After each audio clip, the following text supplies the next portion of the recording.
America ने जंगबंदी में तोसी के बावजूद ईरान को मौशी लिहाज से नुकसान पहुंचाते रहने का ऐलान कर दिया। तर्जुमान व्हाइट हाउस कैरोलिन लेविट ने वाज़ेह किया, बहरी नाकाबंदी और मौशी दबाव की मुहिम जंगबंदी बरकरार रहने तक जारी रहेगी। नाकाबंदी के जरिए अमेरिका ईरान की मईशत को मुकम्मल तौर पर जकड़ रहा है। ईरान को रोजाना 50 करोड़ डॉलर का नुकसान हो रहा है और तेल के ज़खायर बढ़ चुके हैं। तेहरान मौशी दबाव के बायस अपने लोगों को अदायगियां भी नहीं कर पा रहा। कैरोलिन लेविट ने बावर कराया कि अमेरिका जंगबंदी में तोसी के बाद ईरान के जवाब का मुंतज़िर है। सदर ट्रंप ईरान की जानिब से वाज़ेह पेशरफ देखना चाहते हैं। तर्जुमान व्हाइट हाउस ने जंगबंदी के लिए 3 से 5 दिन की डेडलाइन से मुताल्लिक़ खबरें मुस्तरद कर दी। उन्होंने कहा कि सदर ट्रंप ने ईरान के साथ सीज़ फायर के लिए कोई डेडलाइन तय नहीं की।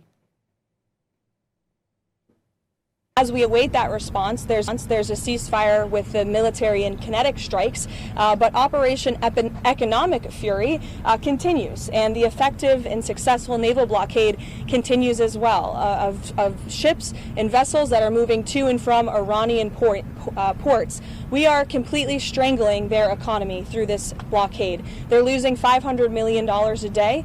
The Karg Island is completely full. They can't move oil in and out. They can't even pay their own people as a result of this economic leverage that President Trump has inflicted over them. So he's satisfied with that as we await their response, and we will see. The president has not set a firm deadline to receive an Iranian proposal, unlike some of the reporting I've seen today. Ultimately, the timeline will be dictated by the Commander-in-Chief and the President of the United States.